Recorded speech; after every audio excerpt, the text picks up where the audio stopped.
तो आज हम पढ़ेंगे इमरजेंसी प्रोविजंस को। और ये टॉपिक जो है वो प्रीलिम्स पॉइंट ऑफ व्यू से काफ़ी इंपॉर्टेंट है। क्वेश्चन इनडायरेक्टली यहाँ से आता है, डायरेक्ट नहीं पूछता, इनडायरेक्ट पूछता है। क्योंकि कहीं ना कहीं जो इमरजेंसी प्रोविजंस है यानी कि एक ऐसी कंडीशन जो क्या कर रही है हमारे पूरी की पूरी जो एग्जीक्यूटिव, लेजिस्लेटिव एंड जुडिशरी, इन ये तीनों सिस्टम से जो लिंक होती है, और प्लस साथ में ये फंडामेंटल राइट से भी लिंक होती है। तो देखो, एग्जीक्यूटिव, लेजिस्लेटिव, जुडिशरी इन तीनों से लिंक हो रही है, फंडामेंटल राइट से लिंक हो रही है, सेंटर स्टेट रिलेशंस के साथ लिंक हो रही है। ये इमरजेंसी प्रोविजंस हर एक सब जितने भी जो आपके इंस्टीट्यूशंस हैं पॉलिटी में, उन सब के साथ जुड़ती है। फॉर एग्जांपल एक स्टेट की अगर हम बात करें, स्टेट लेजिस्लेचर के साथ लिंक करती है, गवर्नर के साथ लिंक करेगी, फिर उसके बाद सेंटर स्टेट रिलेशंस के साथ लिंक करेगी, वैसे ही राज्यसभा के साथ लिंक करेगी, लोकसभा के साथ लिंक करेगी और प्रेसिडेंट के साथ लिंक करेगी। प्लस एक अमेंडमेंट है, 44th अमेंडमेंट, ये हुई थी 1978 में। ये अमेंडमेंट बहुत ज्यादा इंपॉर्टेंट होते थे, तो ये एक अमेंडमेंट इसके साथ लिंक कर रही है। तो ये हमें आज पढ़ना है, हमारा ये टारगेट रहेगा पूरा का पूरा इसको कवर करने का। ठीक है, आवाज क्लियर है ना? बिल्कुल। हाँ जी सर। तो सबसे पहले तो बेसिक में याद रखना कि जो हमारे संविधान का पार्ट 18 है, उसमें जो है वो इमरजेंसी प्रोविजंस के बारे में बता रखा है। इमरजेंसी प्रोविजंस आर्टिकल 352 से लेकर 360 तक के बीच में जितने भी जो ये आर्टिकल्स है, ये सारे के सारे आपके इमरजेंसी के साथ लिंक करते हैं। और पार्ट 18, ये याद रखना, पार्ट 18 की यहां पर बात की जा रही है। पार्ट 18, दूसरा पॉइंट कि इमरजेंसी है क्या। इमरजेंसी है कि जब हमारा जो अभी प्रेजेंट टाइम में जिस तरह से सिस्टम जो चल रहा है पूरा का पूरा गवर्नमेंट, जब कोई ऐसी कंडीशन आती है जो एक्सेप्शन होती है, उस केस में सरकार के पास कोई ऑप्शन नहीं बचता है, फिर उसे वो पूरा सिस्टम चेंज करना पड़ता है एक तरह से, कि वो पूरा सिस्टम इफेक्ट हुआ है, तो उसको कहते हैं इमरजेंसी। और ये इमरजेंसी जो है वो पॉलिटिकल ग्राउंड्स पर भी हो सकती है। लाइक अगर हम बात करें एक तरह से कि वॉर और एक्सटर्नल एग्रेशन लग रहा है, वॉर या एक्सटर्नल एग्रेशन मतलब कि इमरजेंसी कंडीशंस में, जैसे लड़ाई हमारी किसी के साथ शुरू हो गई या किसी ने हमारे ऊपर अटैक कर दिया, ये केस हो गया। दूसरा आर्म रेबेलियन, की अगर जो आपके आर्म फोर्सेस है वो रिवोल्ट कर देते हैं, तो उस केस में भी इमरजेंसी अप्लाई होती है। प्लस एक साथ में ये कहा गया यहाँ पर कि जो यहाँ पर जो पॉलिटी जो इफेक्ट हो रही है, वो इस तरह से इफेक्ट हो रही है कि यहाँ पर पॉलिटिकल ट्रांसफॉर्मेशन हो जाती है पूरी की पूरी। यानी कि हमारा संविधान कैसा है, फेडरल नेचर में। हाँ जी। हम बोलते हैं ना कि हमारे पास डुअल पॉलिटी है। Yes sir. डुअल पॉलिटी का मतलब क्या हुआ?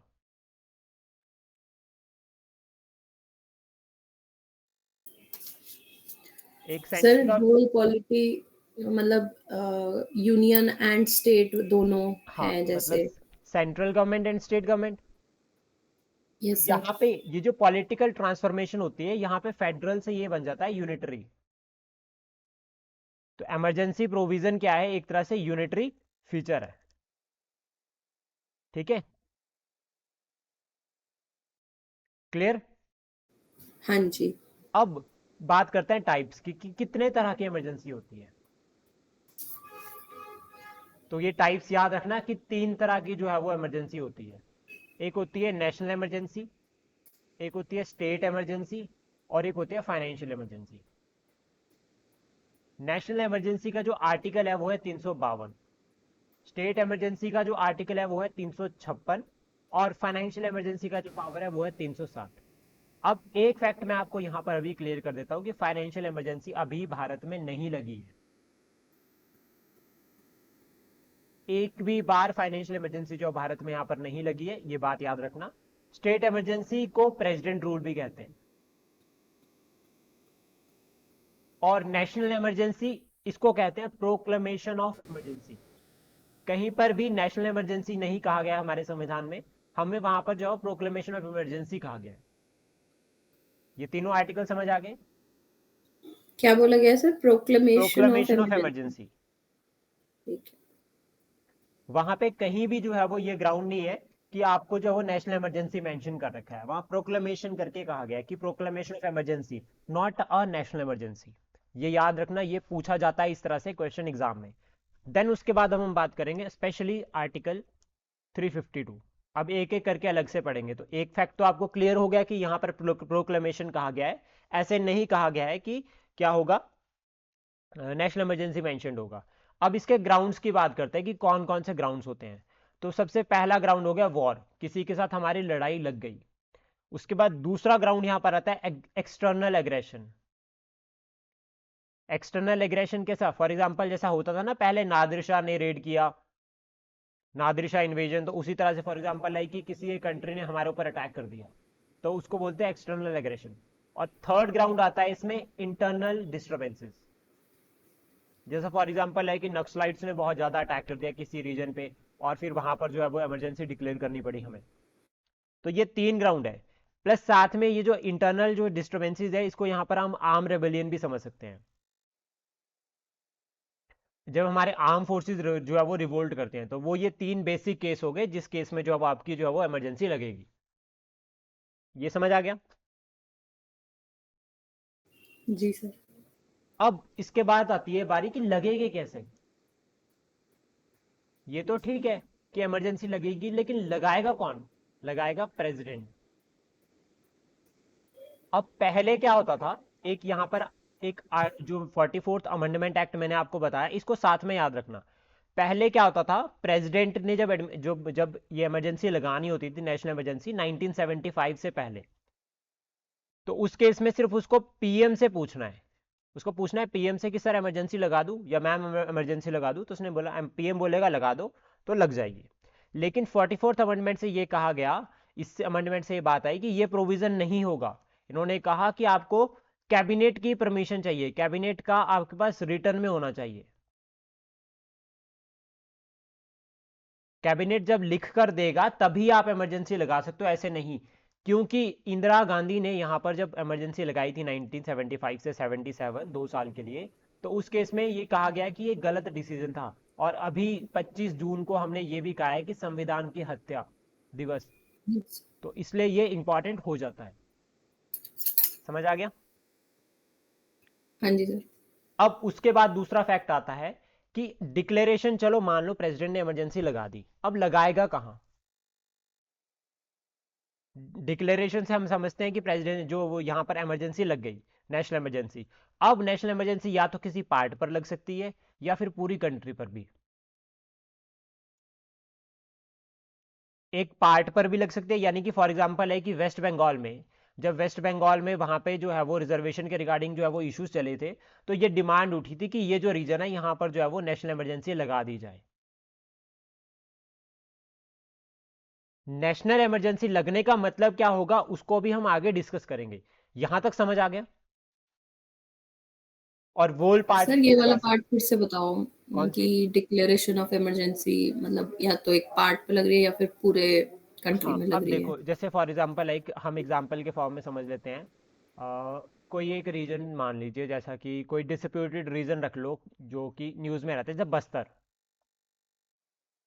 बस्तर एक जिला है ना छत्तीसगढ़ में, नक्सलाइट रीजन है ये पूरा का पूरा।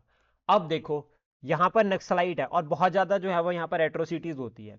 तो उस केस में क्या होगा कि बस्तर एक पार्ट है हमारे देश का, तो यहाँ पर स्पेशल इस केस में भी इमरजेंसी, यहाँ पर भी इमरजेंसी लग सकती है। और ऐसा हो सकता है कि पूरे देश में भी लग सकती है, मतलब पूरे देश में भी इमरजेंसी लगा सकते हैं और किसी एक पार्ट में भी लगा सकते हैं। ऐसा जरूरी ठीक है नहीं है सर। कि अगर मान लो ये रीजन इफेक्ट हो रहा है तो पूरे देश में इमरजेंसी लगा दो, सिर्फ इस रीजन में ही लगेगी। ओके। ठीक है। ये हो गया provision related to the declaration की कैसे होगा। अब इस जब ये हमने बात करी यहाँ पे कि प्रेसिडेंट कैबिनेट अप्रूवल चाहिए, ठीक है, कैबिनेट का अप्रूवल होना चाहिए उसके पास पहले डिक्लेयर की वो प्रेसिडेंट जो इमरजेंसी लगाए, फिर उसके बाद है इसको प्रोक्लेम कैसे करेंगे। क्योंकि हमने ये कहा कि सरकार जो है वो पीपल्स, लोग लोग चला रहे हैं, मतलब लोगों के द्वारा लोगों के लिए सरकार बनाई गई, तो मतलब कहीं ना कहीं पार्लियामेंट का रोल इंपॉर्टेंट हो जाता है। तो यहां पर यह कहा गया कि जब इमरजेंसी लगानी है, फॉर एग्जांपल लाइक कि आज अगर इमरजेंसी लगानी है 16 जुलाई को, तो 16 जुलाई के 1 महीने के अंदर, विद इन 1 मंथ, आपको पार्लियामेंट से अप्रूवल चाहिए।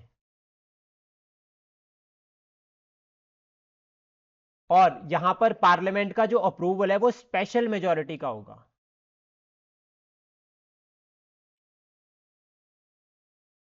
जो बोथ हाउसेज होते हैं पार्लियामेंट के, ठीक है, दोनों के दोनों हाउसेज, वहां से आपको स्पेशल मेजोरिटी चाहिए फिर, और वो भी विद इन 1 मंथ, 1 महीने के अंदर, तब आप प्रोक्लेम कर सकते हो इमरजेंसी को।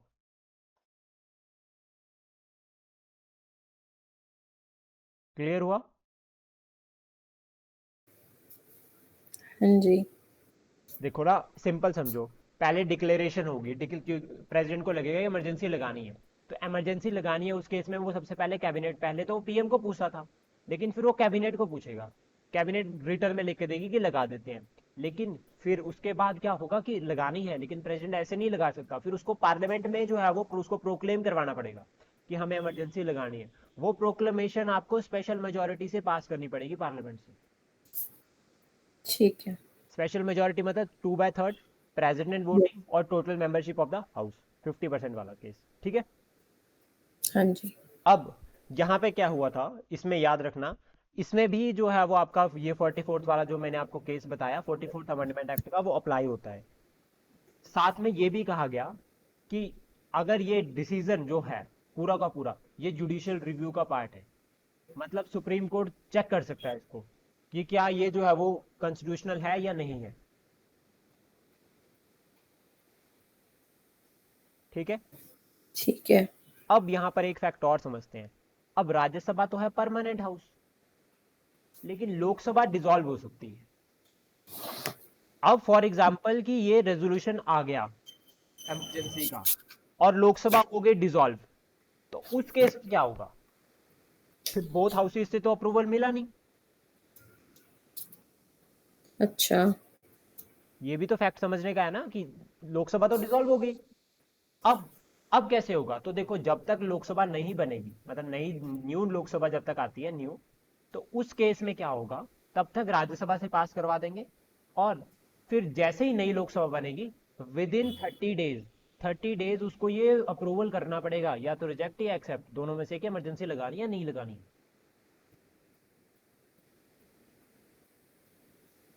मतलब कि नई वाली जो लोकसभा इलेक्ट होगी उसको उसके भी बेस। 30 दिन का टाइम देंगे कि आपको 30 दिन का टाइम दिया, आप डिसाइड कर लो इमरजेंसी लगानी है या नहीं लगानी। तो सर फिर इमरजेंसी का मतलब ही क्या रहा? वो तो उसी समय चाहिए होगी ना? सिर्फ देखो, अब सब वार लग गई, लड़ाई शुरू हो गई, ठीक है। तो हम वेट थोड़ी करेंगे कि लोकसभा पहले बने फिर। नहीं नहीं नहीं नहीं, इस कंसेप्ट समझो, फॉर एग्जांपल एक वॉर हो गई लोक, क्योंकि हम तो ये कह रहे हैं ना लोगों की मर्जी चाहिए, लोकसभा में लोगों की मर्जी हो रही है। अब डिसॉल्वेशन का केस क्या होता है, डिसॉल्व कब होती है लोकसभा, दो केसेस में होती है, या तो काउंसिल ऑफ मिनिस्टर चली जाए, या फिर नए इलेक्शन हो रहे हो।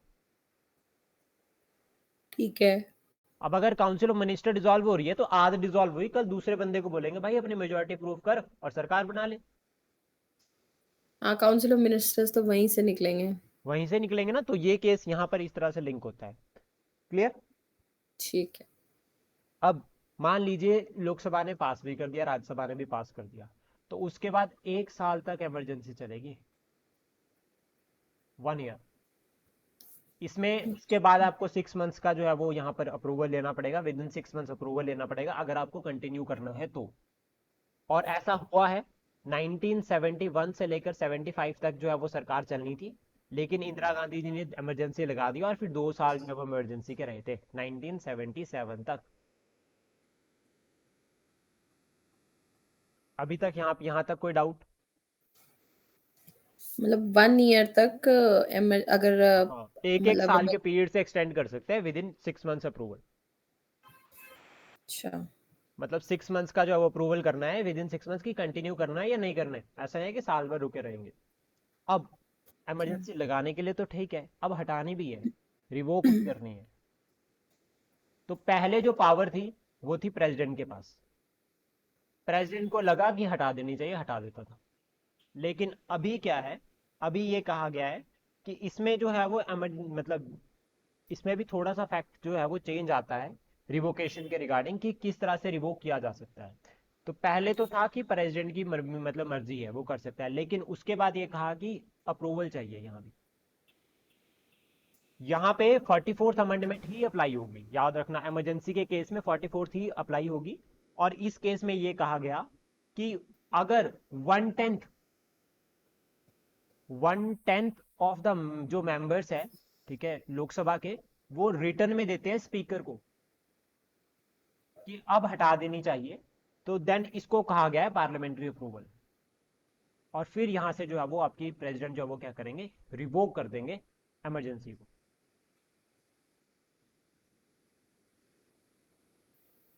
क्लियर? ठीक है। बस ये याद रखना कि 44th अमेंडमेंट इंपॉर्टेंट हो जाते हैं यहां पर। और लगाने के टाइम पे भी हमने देखा था, क्योंकि जो आपकी 44th अमेंडमेंट है वो दूसरी सरकार ने आकर करी। जब इंदिरा गांधी की सरकार गिर गई तो इमरजेंसी प्रोविजंस में काफी सारे चेंजेस किए गए। उन्होंने कहा कि ऐसे पीएम की मर्जी नहीं चलेगी, तो उन्होंने बहुत सारे चेंजेस लाए। और ये 44th को हम अलग से जब पढ़ेंगे तो वहां पर ये क्लियर आपको अच्छे से हो जाएगा। अब हम इसके बाद करते हैं कि चलो ठीक है, इमरजेंसी तो ठीक है, लेकिन इसके इफेक्ट क्या क्या पड़ते हैं, इसके क्या क्या जो है वो इफेक्ट या प्रभाव रहते हैं। तो सबसे पहले हम पढ़ेंगे सेंटर स्टेट रिलेशन पर, कि सेंटर स्टेट रिलेशन पर कैसे इफेक्ट पड़ेंगे। अब देखो, यहां पर हमने क्या बात की थी, इमरजेंसी प्रोविजन क्या है, यूनिटरी फीचर है, फेडरल फीचर है? Sir unitary. यूनिटरी। तो मतलब पावर कहां गई, सेंटर। सेंटर के पास। तो स्टेट के पास पावर रही क्या?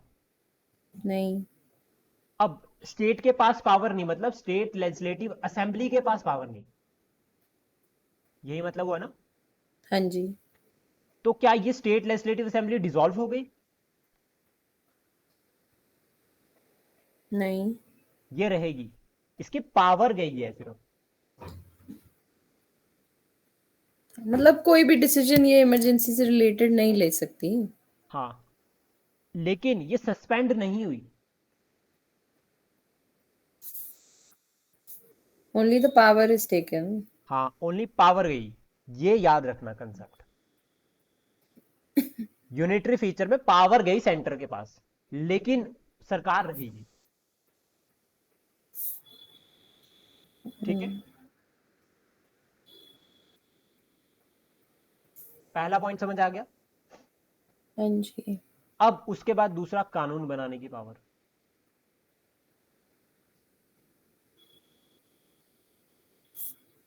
सेंटर स्टेट रिलेशन के बाद इसमें हम बात करते हैं power. State legislative assembly, emergency लग गई, अब किसके पास पावर होगी कानून बनाने की? सेंटर। सेंटर के पास। कि सेंटर जो है वो पावर बना मतलब कानून बनाएगी, ठीक है, क्योंकि सारी की सारी पावर कहाँ जा रही है, सेंटर के पास जा रही है। सेंटर के पास। अब इस केस में क्या स्टेट की कानून बनाने की पावर डिसॉल्व हो गई, सस्पेंड हो गई? सर इमरजेंसी से रिलेटेड नहीं बना सकती ना। बाकी तो बना सकती है, तो मतलब पावर नहीं हुई डिसॉल्व। जो सस्पेंड पावर मतलब जो इसकी स्टेट लेजिस्लेटिव असेंबली है, उसकी जो कानून बनाने की जो पावर है वो खत्म नहीं हुई, वो सस्पेंड नहीं हुई, बस वो इमरजेंसी से रिलेटेड नहीं काम कर सकते। ठीक है। अब उसके बाद दूसरा फैक्ट, सपोज दैट स्टेट ने कोई कानून बनाया था और इमरजेंसी लग गई, फिर सेंटर ने कानून बना दिया, अब बताओ किसका कानून इंप्लाइड होगा? सेंटर। सेंटर का। तो इसको बोलते हैं ओवरराइडिंग पावर।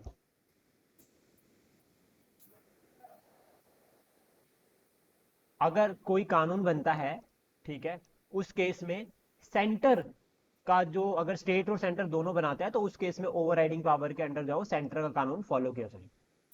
ठीक है, ठीक है। अब पहला हो गया सेंटर स्टेट रिलेशन, सेकंड हो गया लेजिस्लेटिव पावर। हाँ, अब उसके बाद दूसरा एक एक फैक्ट इसमें और आता है, वो आता है कि अब पार्लियामेंट ने कानून बना दिया, वो कब तक रहेगा? वो रहेगा 6 मंथ तक। सर किसने कानून बनाया? अगर मान लो पार्लियामेंट ने इमरजेंसी के टाइम पे कोई कानून बना दिया, ठीक है। ठीक है, तो वो सिर्फ 6 महीने तक वैलिड रहेगा। उसके बाद इट डिपेंड ऑन स्टेट की वो उसको कंटिन्यू करना है या नहीं करना है। ठीक है। अब हम देखेंगे एक और फैक्टर, यहां से छोटा सा वो समझते हैं। ये दोनों क्लियर हो गया, सेंटर स्टेट और लेजिस्लेटिव वाला। हाँ जी। अब बात करते हैं एग्जीक्यूटिव की। वैसे ये पहले कराना चाहिए था, लेकिन अब मैं इसको लास्ट में करा रहा हूँ। एग्जीक्यूटिव का मतलब क्या हो गया कि जो स्टेट की एग्जीक्यूटिव पावर है वो किसके पास चली जाएगी, सेंटर के पास। तो जो फेडरल फीचर था वो बन गया यूनिटरी फीचर। यूनिट। फिर उसके बाद क्या होगा, सेंटर जो है वो स्टेट को डायरेक्शन देगा कि आप ऐसे नहीं ऐसे करो, बट स्टेट गवर्नमेंट को सस्पेंड नहीं करेगा। ठीक है। ठीक है। अब उसके बाद नेक्स्ट आता है फाइनेंशियल इमरजेंसी का केस। मतलब फाइनेंसिस, जो आपके फाइनेंसिस होते हैं उन पर कैसा कंट्रोल रहेगा जब नेशनल इमरजेंसी लगती है। तो यहाँ पे सारी अथॉरिटी प्रेसिडेंट के पास जाएगी फाइनेंसिस से रिलेटेड कि क्या इफेक्ट पड़ता है। तो उस केस में जो है वो ये गाइड करेगा रेवेन्यू का कि कितना पैसा देना है कितना पैसा नहीं देना है। मतलब सारी मर्जी प्रेसिडेंट की चलेगी। अगर इमरजेंसी लग गई, फॉर एग्जाम्पल लाइक अभी 50 रुपए मिलते हैं, इमरजेंसी लग गई तो उस टाइम पे 20 रुपए मिलेंगे। तो ये सब डिसाइड कौन करेगा, प्रेसिडेंट करेगा।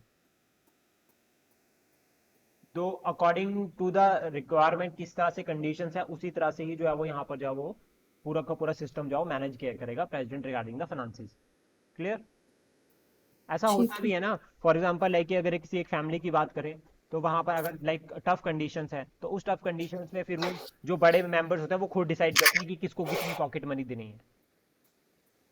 ठीक है। तो वो चीज हम यहाँ पर अप्लाई करते हैं। देन उसके बाद नेक्स्ट आता है इमरजेंसी का इफेक्ट ऑन,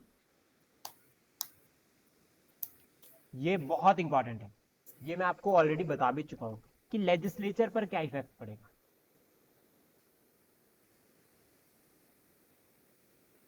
जो कानून बनाने वाली बॉडीज है, कौन कौन कानून बनाता है भारत में?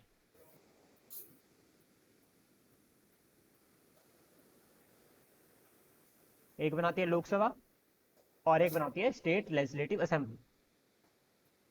हाँ जी। ठीक है। अब लोकसभा के केस में क्या होगा, यहाँ पे इनको एक्सटेंड कर दिया गया। इन्होंने कहा कि अगर इमरजेंसी लगती है तो 1 साल के लिए एक्सटेंड किया जा सकता है, और ये एक्सटेंशन 6 मंथ्स के अगर आपको कंटिन्यू करना है तो 6 मंथ्स के अंदर आपको अप्रूवल चाहिए, फिर 1 साल के लिए कंटिन्यू किया जाएगा। तो ये कर रही है लोकसभा। लेकिन यहां पर आ रहा है पार्लियामेंट के केस में, तो जो स्टेट लेजिस्लेचर है, फॉर एग्जाम्पल है कि इमरजेंसी कहां पर लगी, इमरजेंसी लगी वेस्ट बंगाल में। वेस्ट बंगाल में इमरजेंसी लगी, नेशनल इमरजेंसी कुछ एक रीजन में। अब उस केस में जो वहां की, सपोज दैट वेस्ट बंगाल में इलेक्शन भी होने थे, तो अब ये पार्लियामेंट डिसाइड करेगी कि इलेक्शन करवाने या नहीं करवाने, ये एक्सटेंड करने। तो अगर पार्लियामेंट चाहती है तो वो 1 साल के लिए जब एक्सटेंड कर सकती है। समझ आ गया? सर ये एक्सटेंशन सेंटर करेगा? हाँ। देखो एक एक कंसेप्ट, इमरजेंसी कौन लगा रहा है, सेंट्रल गवर्नमेंट लगा रही है, क्योंकि यूनिटरी फीचर है, पावर तो सेंटर के पास जाएगी सारी सारी। ठीक है। तो लाइफ ऑफ द लोकसभा में हमें यही क्लियर होता है कि लेजिस्लेचर की जिंदगी कितनी होगी। तो हमने बोला लोकसभा की जिंदगी होगी 1 साल और एक्सटेंड कर देंगे भाई, और 1 साल और एक्सटेंड कर देंगे, प्लस अगर 1 साल और अगेन एक्सटेंड करना है तो 6 मंथ के अंदर आपको अप्रूवल भी चाहिए। फिर उन्होंने बोला कि ठीक है लोकसभा की लाइफ तो क्लियर है, लेकिन असेंबली का क्या होगा, क्योंकि हम तो कह रहे हैं कि किसी पार्ट पर भी लग सकती है इमरजेंसी। तो उन्होंने कहा कि ये पावर पार्लियामेंट के पास है, पार्लियामेंट डिसाइड करेगी कि एक्सटेंड करना है या नहीं करना है। Life of the Lok Sabha generally 5 साल होती है। 5 साल से जब बढ़ा देते हैं तो वो इमरजेंसी जो है वो एक्सेप्शनल कंडीशंस में ही होती है। ठीक है। ठीक है। अब पढ़ेंगे बहुत ही ज्यादा इंपॉर्टेंट टॉपिक को। ये टॉपिक बहुत ज्यादा इंपॉर्टेंट है, इमरजेंसी का इफेक्ट ऑन फंडामेंटल राइट्स। जो हमारे बेसिक राइट्स हैं, फंडामेंटल राइट्स, उनके ऊपर क्या इफेक्ट पड़ेगा इमरजेंसी का। पहला फैक्ट ये समझो, यहाँ पर 2 आर्टिकल आते हैं, एक आता है 358, एक आता है आर्टिकल 359। आर्टिकल 358 डील करता है आर्टिकल 19 के साथ। आर्टिकल 19 में कहा गया है राइट टू फ्रीडम। इसमें जो है वो 6 राइट आते हैं, राइट टू फ्रीडम में जो है वो टोटल 6 राइट आते हैं, जिसमें स्पीच एंड एक्सप्रेशन आता है, आपको बोलने का और एक्सप्रेस करने का अधिकार। देन उसके बाद आपके पास आता है असेंबली का, कि आप जो है वो असेंबल हो सकते हैं, एसोसिएशन बना सकते हैं, असेंबली एसोसिएशन ठीक है, मूवमेंट आप कहीं भी जा सकते हैं, आप कहीं भी रेजिडेंट मतलब रह सकते हैं, और आप कोई भी ऑक्यूपेशन कर सकते हैं, यानी कि प्रोफेशन या फिर ऑक्यूपेशन, ये दोनों आप कर सकते हैं। ये आर्टिकल जो है वो 6 जो है वो मतलब ये 6 सब सब आर्टिकल्स आपके आर्टिकल 19 के अंडर आते हैं, राइट टू फ्रीडम। अब यहां पर कहा गया है आर्टिकल 358 में कि अगर ये आर्टिकल लगता है 358 को हम यूज करते हैं, तो उस केस में ये जो फंडामेंटल राइट्स आर्टिकल 19 के अंडर है ये ऑटोमेटिकली सस्पेंड हो जाएंगे। मतलब अगर आर्टिकल 358 इन हुआ तो आर्टिकल 19 गया, ऑटोमेटिकली चला जाएगा अपने आप ही। लेकिन इसमें ग्राउंड मेंशन कर दिए। 44th जब अमेंडमेंट हुई तो उन्होंने ग्राउंड मेंशन कर दिया, उन्होंने कहा कि वॉर और एक्सटर्नल एग्रेशन ही होगा सिर्फ,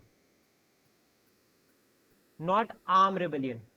आर्म रेबेलियन पर ऐसा नहीं होगा, सिर्फ वॉर और एक्सटर्नल एग्रेशन के केस में ही हो। और जो सस्पेंड करना है उसके ग्राउंड आर्टिकल 19 में ऑलरेडी मेंशन है।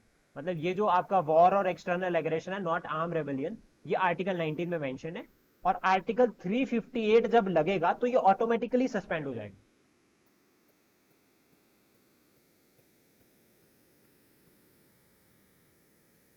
समझ आया? सर मतलब सस्पेंशन जो होगी अंडर 44th वो सिर्फ वॉर और उसकी केस में है, हाँ, एक्सटर्नल एग्रेशन के केस में। Not arm rebellion. ठीक है, पर सस्पेंड होगी। बिल्कुल। ठीक। मतलब फंडामेंटल राइट्स की एनफोर्समेंट सस्पेंड हो जाएगी आर्टिकल 358 जब लग जाएगा आर्टिकल 19 वाले। ठीक है। अभी क्लियर हो जाएगा आपको ये सारा। अभी थोड़ा कंफ्यूजन इसलिए रह रहा है क्योंकि और फंडामेंटल राइट्स का नहीं पता क्या होगा। आर्टिकल 359 ये कह रहा है, इसमें एक एक्सेप्शन दे दिया आर्टिकल 20 और 21 का। ये बोल दिया कि ये सस्पेंड नहीं होंगे, इनकी एनफोर्समेंट सस्पेंड नहीं होगी। अब एक फैक्ट समझो, यहां पे यहां आता है प्रेसिडेंट का ऑर्डर। इसको बोलते हैं presidential order. Other than article 20, 21 और 19 जितने भी फंडामेंटल राइट्स के एनफोर्समेंट को सस्पेंड करना है वो आर्टिकल 359 के अंडर होगा। और यहां पे आपको चाहिए प्रेसिडेंशियल ऑर्डर, मतलब प्रेसिडेंट की मर्जी, ऐसे नहीं कर सकते।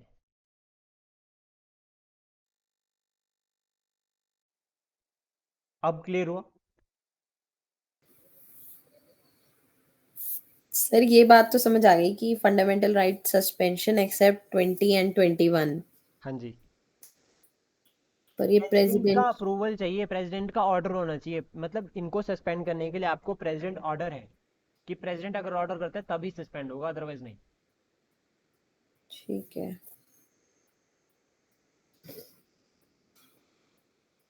ठीक है। ठीक है सर।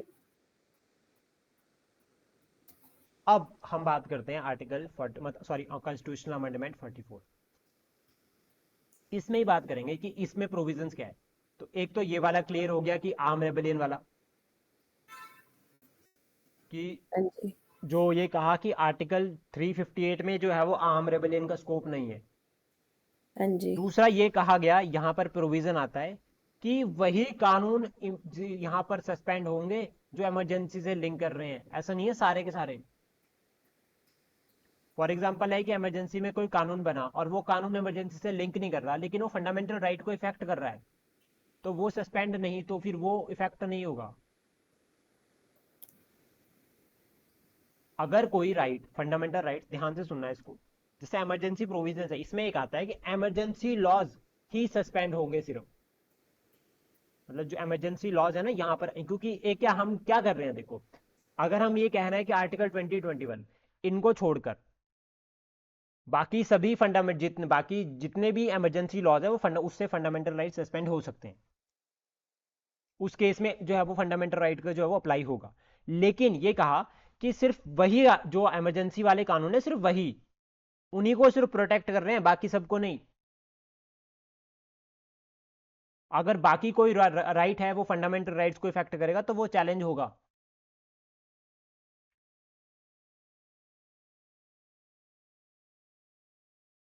समझ आया? ठीक है। इसको सिंपल सा समझो कि मान लीजिए इमरजेंसी में बना दिया कोई कानून, और कानून बना दिया इमरजेंसी में ऐसा कि किसी को भी जो है वो सोशल मीडिया पर कोई पोस्ट करने का राइट नहीं है। उन्होंने कह दिया कि अगर इमरजेंसी लगी है, फॉर एग्जांपल लाइक वॉर लगी है, तो उस केस में किसी को सोशल मीडिया पर राइट नहीं है पोस्ट करने का, तो सिर्फ ये वाला। और उसमें ये नहीं कहा कि कोई बात कर सकता है। तो बात करने वाला इफेक्ट अगर होता है इमरजेंसी से, फिर फॉर एग्जांपल लाइक आप बात कर रहे थे इसलिए आपको उठाकर लेकर चले गए, तो उस केस में आप जो हो कोर्ट जा सकते हो। फिर आप ये कह सकते हो कि हमें सिर्फ सोशल मीडिया पर पोस्ट करने के लिए कहा था, कि पोस्ट नहीं करना है, बाकी तो हम कर सकते थे। ठीक है। क्लियर हुआ? ठीक है सर। देन उसके बाद अब हम डिफरेंस करते हैं, मतलब इन दोनों के बीच में डिफरेंस क्लियर होगा तो आपको और अच्छे से ज़्यादा क्लियर हो जाएगा। ये जो आर्टिकल 358 है और आर्टिकल 359, इन दोनों के बीच में जब हम डिफरेंस एक बार देखेंगे तो आपको और अच्छे से ज़्यादा क्लियर हो जाएगा, क्योंकि ये बहुत ज़्यादा इंपॉर्टेंट है, क्वेश्चन यहाँ से बन जाता है। सबसे पहले अब आप मुझे बताएंगे साथ साथ में कि आपको किस किस की परमिशन चाहिए, क्या है आर्टिकल 358 में, कौन सी फंडामेंटल राइट सस्पेंड होगा? Sir right to freedom 19। 19। यहाँ पर कौन सा सस्पेंड होगा, मतलब एक्सेप्शन के साथ 20, 21 और 19, इनको बाहर निकाल दो, बाकी सभी फंडामेंटल राइट सस्पेंड होंगे। आर्टिकल 358 के कैसे सस्पेंड होंगे, प्रेसिडेंट ऑर्डर रहेगा या ऑटोमेटिक? ऑटोमेटिक। ऑटोमेटिक सीधा। और यहाँ पर कैसा होगा, प्रेसिडेंट का प्रेसिडेंट ऑर्डर होगा। ऑर्डर आएगा। हाँ। अब उसके बाद यहाँ पर ग्राउंड क्या है? वॉर और एक्सटर्नल एग्रेशन। ठीक है, यहाँ पे ग्राउंड क्या है? वॉर, एक्सटर्नल एग्रेशन और आर्म रेबेलियन। यहाँ पे वो नॉर्मल ग्राउंड चलेंगे, सिर्फ आर्म रेबेलियन यहाँ पर नहीं होगा, यहाँ पर होगा। ठीक है। हम्म। अब अगर मान लीजिए 358 के अंडर इमरजेंसी लगती है, तो फंडामेंटल राइट्स किसी पार्ट के इफेक्ट हो सकते हैं या पूरे देश के इफेक्ट हो सकते हैं एक साथ। तो ठीक है, यहां पर याद रखना कि अगर ऐसा होता है, अब देखो वॉर और एक्सटर्नल एग्रेशन का मतलब क्या होगा, नेशन वाइड इमरजेंसी। हाँ जी। तो मतलब पूरे देश के ही फंडामेंटल राइट्स, आर्टिकल 19 ऐसा नहीं होगा। फॉर एग्जांपल इसको समझो कि जैसे लड़ाई लग गई, तो अब मेरे पास इसका मेरा आर्टिकल फंडामेंटल राइट जो 19 वाला है, ये इसलिए इफेक्ट किया ताकि मैं सरकार को और परेशान ना करूं। ठीक है। एक तो ऑलरेडी लड़ाई लगी रखी है, ऊपर से अगर हम लोग भी यहाँ से ये कह दें कि नहीं ये सरकार काम गलत कर रही है और लड़ाई नहीं रोक नहीं पा रही है, ये सब नहीं हो रहा है, तो इसलिए यहाँ पर ये सस्पेंड किया गया। अब आर्टिकल 359, इसमें कहा वॉर, एक्सटर्नल एग्रेशन और arm rebellion. War, external aggression, arm rebellion, इसको हम नेशनल और एक तरह से इमरजेंसी, इंटरनल इमरजेंसी भी कहते हैं। इस केस में यहाँ पर क्या होगा कि या तो किसी पार्ट का, किसी एरिया का अप्लाई हो सकता है, मतलब पर ये अप्लाई होगा और इफेक्ट होगा, या फिर पूरे के पूरे कंट्री, क्योंकि यहाँ पर एक फैक्टर ये भी आता है ना कि किसी पार्ट पर भी लग सकती है। ठीक है। Okay, clear? हाँ जी। तो ये थी हमारी नेशनल इमरजेंसी। और नेशनल इमरजेंसी जो है वो अभी तक सबसे पहले लगी थी 1962 में, देन उसके बाद लगी थी 1971 में, फिर उसके बाद लगी है 1975 में।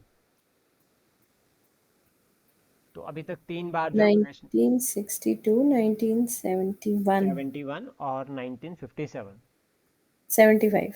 71 और 75। ठीक है। अब दूसरा टॉपिक आता है, वो है प्रेसिडेंट रूल का। प्रेसिडेंट रूल यानी स्टेट इमरजेंसी।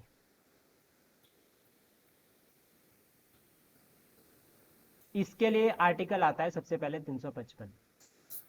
ये आर्टिकल साथ साथ में इसी तरीके से याद करने हैं मैम। ठीक है। 355 में ये कहा गया, आर्टिकल 355 में, कि ये सेंटर की ड्यूटी है कि वो स्टेट का ध्यान रखे। It become responsibility of the central government कि उसको जो है वो क्या करना है, ध्यान रखना है स्टेट का, कि स्टेट जो है वो काम करे according to the constitutional provision.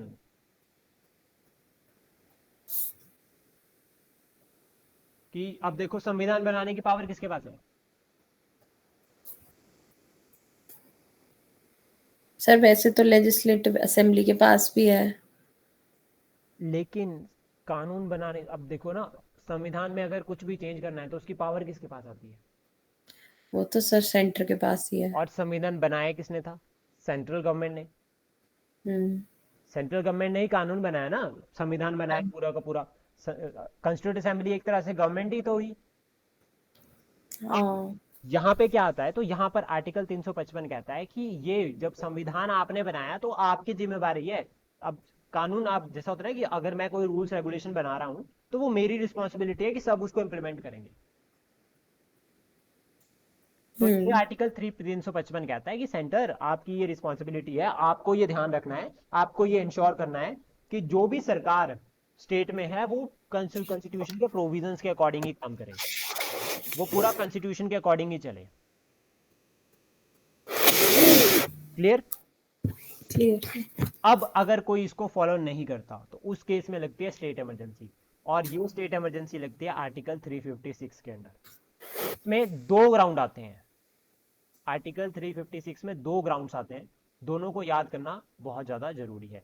एक तो आर्टिकल 356 खुद से, ये भी एक ग्राउंड है, और जो प्रेसिडेंट रूल लगता है वो लगता ही आपका 356 के अंडर है। और दूसरा ग्राउंड है यहाँ पर 365, 365 आर्टिकल और आर्टिकल 356। तो सबसे पहले आर्टिकल 365 को हम देख लेते हैं क्योंकि ये वाला थोड़ा इजी है। यहां पर ये कहा गया कि अगर सेंटर ने कोई डायरेक्शन दी स्टेट को और स्टेट ने उसको मना कर दिया फॉलो करने से, तो उस केस में जो है वो यहां पर जो है वो आर्टिकल 3 लगेगी, आर्टिकल 356 के अंडर ही, लेकिन ग्राउंड बनेगा 365 का। अगर स्टेट सेंटर की डायरेक्शन को फॉलो करने से मना करता है या नहीं करता है, पहला। अब आर्टिकल चलते हैं 356 पे। ये कहता है कि अगर स्टेट की कॉन्स्टिट्यूशनल मशीनरी फेल हो जाती है, यानी कि स्टेट जो है वो कॉन्स्टिट्यूशन में जो प्रोविजंस है उसके अकॉर्डिंग काम नहीं कर रही है, तो उस केस में 356 के अंडर प्रेसिडेंट रूल लगेगा। तो एक ग्राउंड ये हो गया, एक ग्राउंड ये हो गया, दोनों क्लियर हुए? हाँ जी। बताओ फिर।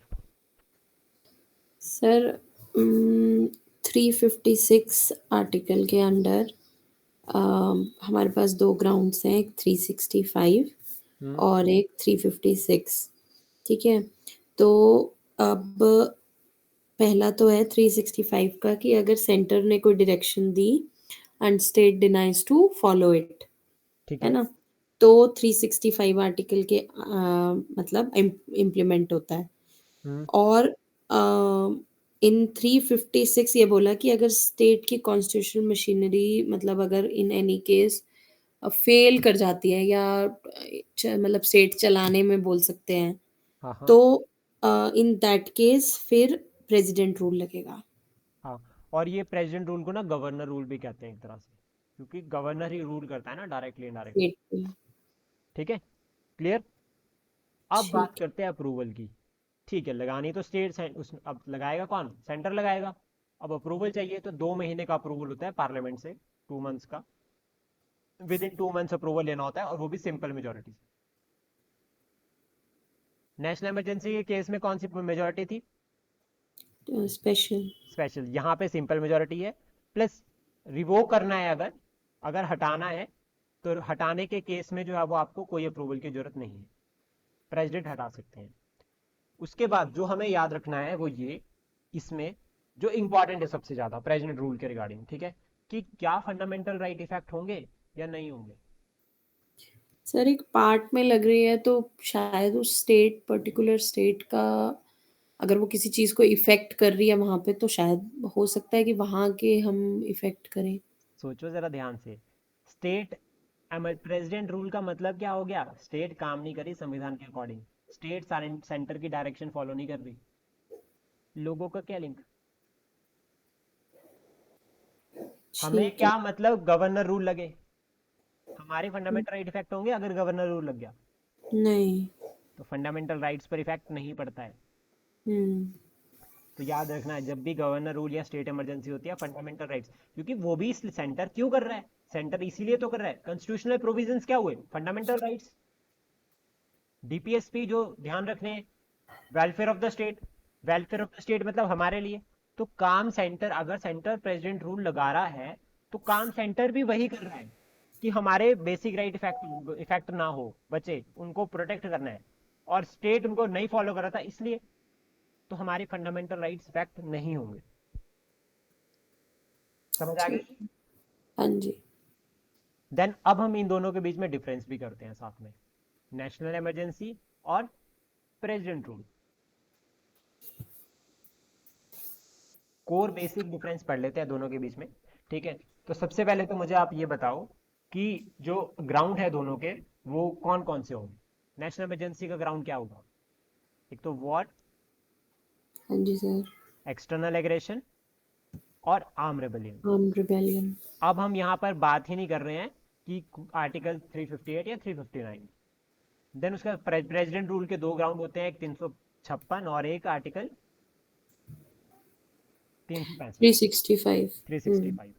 अब उसके बाद दूसरा, जब नेशनल इमरजेंसी लगती है तो उस केस में यहाँ पे ध्यान से सुनना जरा इस बात को, यहाँ पे स्टेट लेजिस्लेटिव असेंबली सस्पेंड होगी?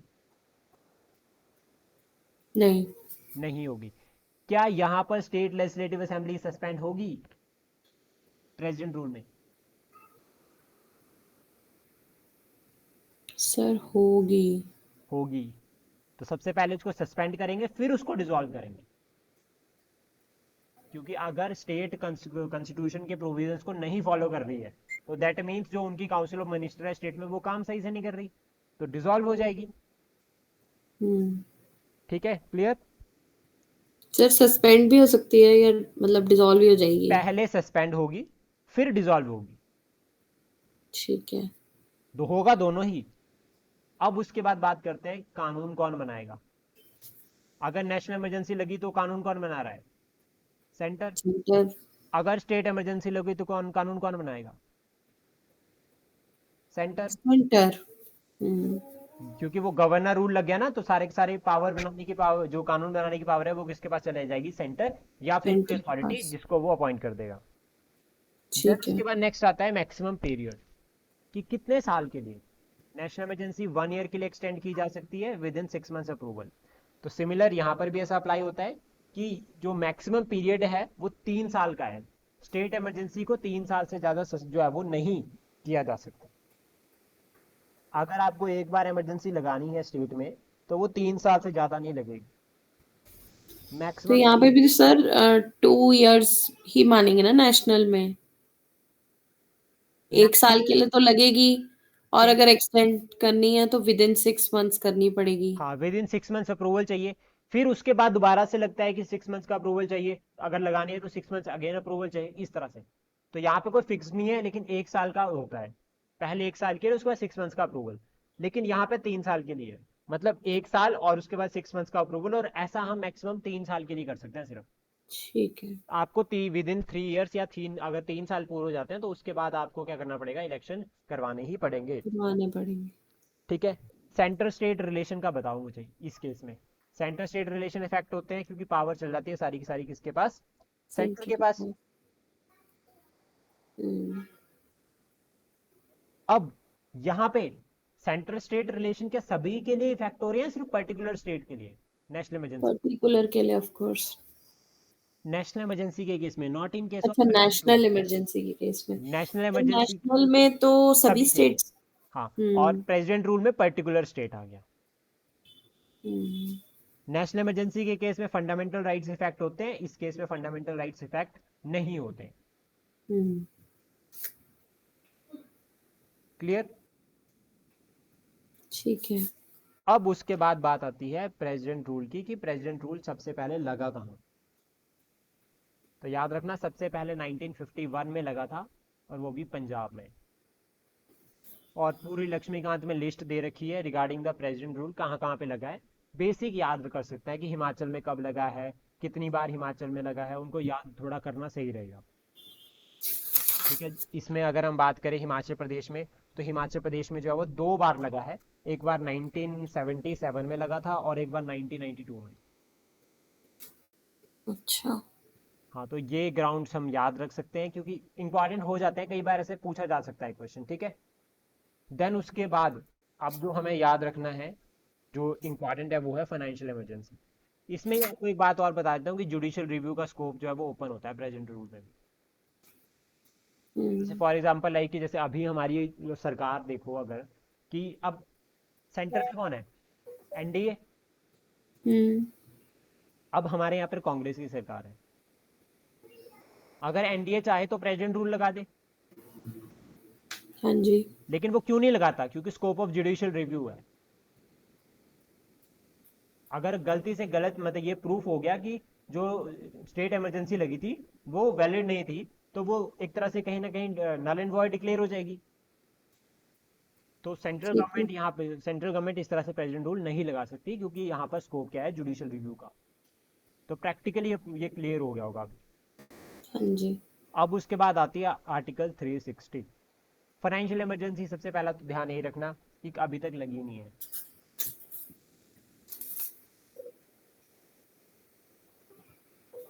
फाइनेंशियल इमरजेंसी अभी तक नहीं लगी है। और एक चीज और भी मैं आपको करवाऊंगा इसमें रिगार्डिंग 356, वो थोड़ा इस फाइनेंशियल इमरजेंसी के बाद बताऊंगा, क्योंकि वो भी इंपॉर्टेंट है। फैक्ट है, सिर्फ याद करने पड़ेंगे वो। जो फाइनेंशियल इमरजेंसी है 360 के अंडर लगती है और अभी तक नहीं लगी है। लेकिन एक फैक्ट और भी समझना यहाँ पर, कि कोई मैक्सिमम पीरियड नहीं है कि कितने साल के लिए लगानी है, कब तक नहीं लगानी है। और यहाँ पर जो है वो पार्लियामेंट कंट्रोल जो है वो पूरा रहता है। सारा सिस्टम जो है वो वही डिसाइड करते हैं। तो सिंपल यही याद रखना कि फाइनेंशियल इमरजेंसी अभी तक नहीं लगी है, तो इसलिए अभी तक क्वेश्चन मतलब पेपर में सिर्फ इसी तरह से पूछा गया है कि क्या फाइनेंशियल इमरजेंसी लगी है अभी तक या नहीं लगी है। ठीक तो है। जो चीज़ अभी तक लगी नहीं है वहां से अभी तक क्वेश्चन आए भी नहीं है। ठीक है। और जब आएंगे तो फिर वो प्रोविजंस चेंज होते रहेंगे, क्योंकि अभी तो ये लगाई नहीं गई है। जब लगाएंगे तो इसमें भी प्रोविजंस हो सकता है कुछ चेंज हो। यहाँ पे भी आपको बोथ हाउसेज का जो है वो अप्रूवल चाहिए, लगाने से पहले दोनों हाउसेज की परमिशन आपको चाहिए, तभी लगेगी। लेकिन प्रोक्लेमेशन की मतलब, लेकिन रिवोक करते टाइम प्रेसिडेंट की अपनी मर्जी रहेगी। उसके लिए आपको ठीक। यहाँ पर पार्लियामेंट अप्रूवल नहीं चाहिए। ठीक है। ठीक है। अब मैं आपको एक और बताता हूँ जो इन डेप्थ में आता है थोड़ा सा, कि आर्टिकल 356 के अंडर जब हम प्रेजेंट रूल लगा रहे हैं, तो उस केस में ना दो जो है वो बेस अप्लाई होते हैं, मतलब यहाँ पे दो बेस को अप्लाई करते हैं। सबसे पहला है प्रॉपर और इम्प्रॉपर।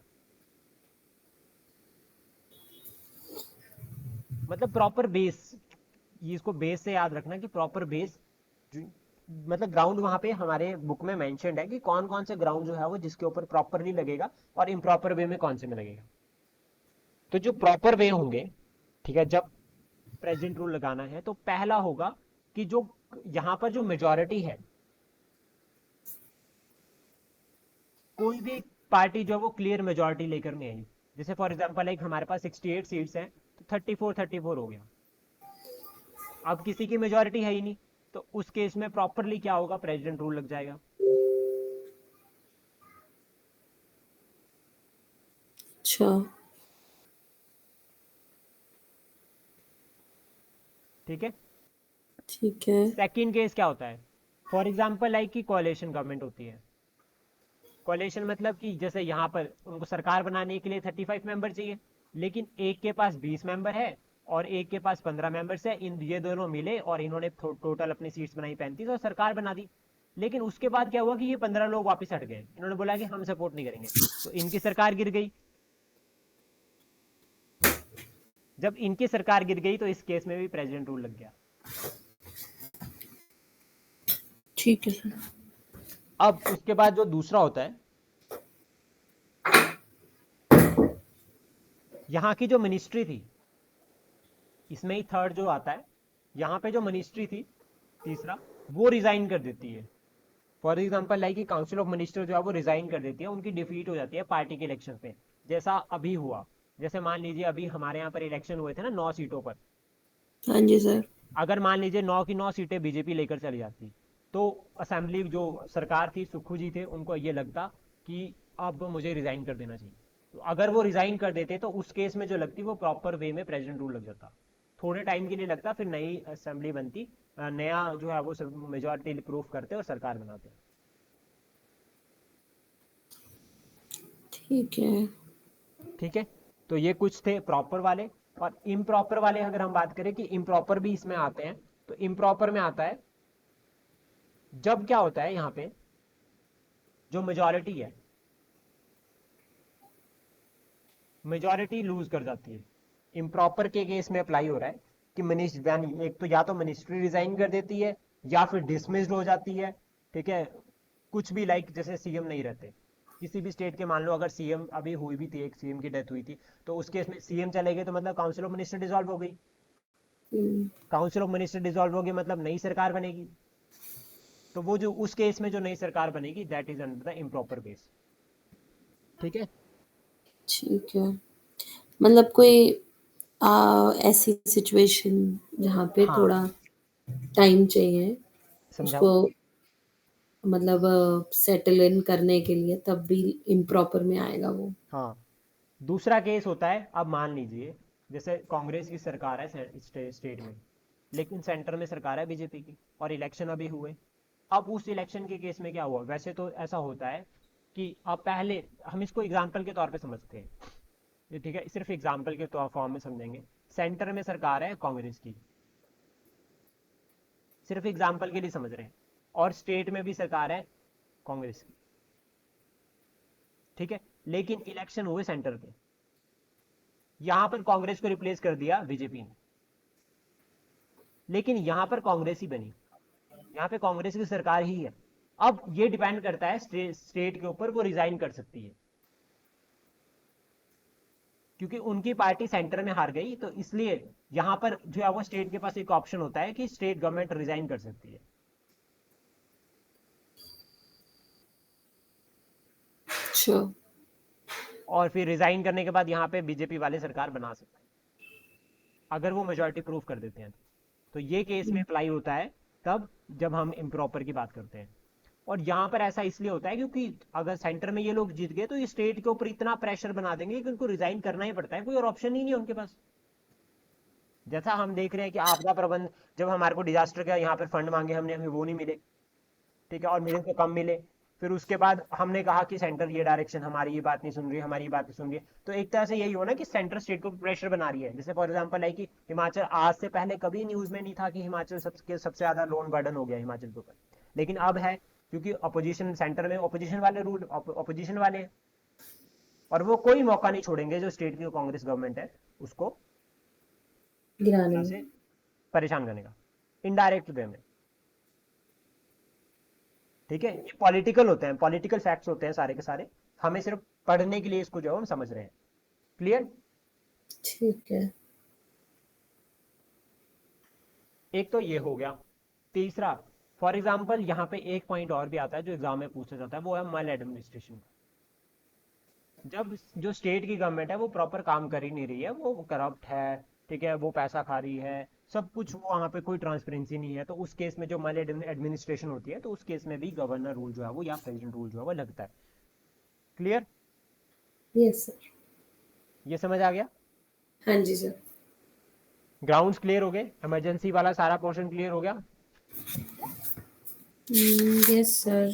कोई डाउट।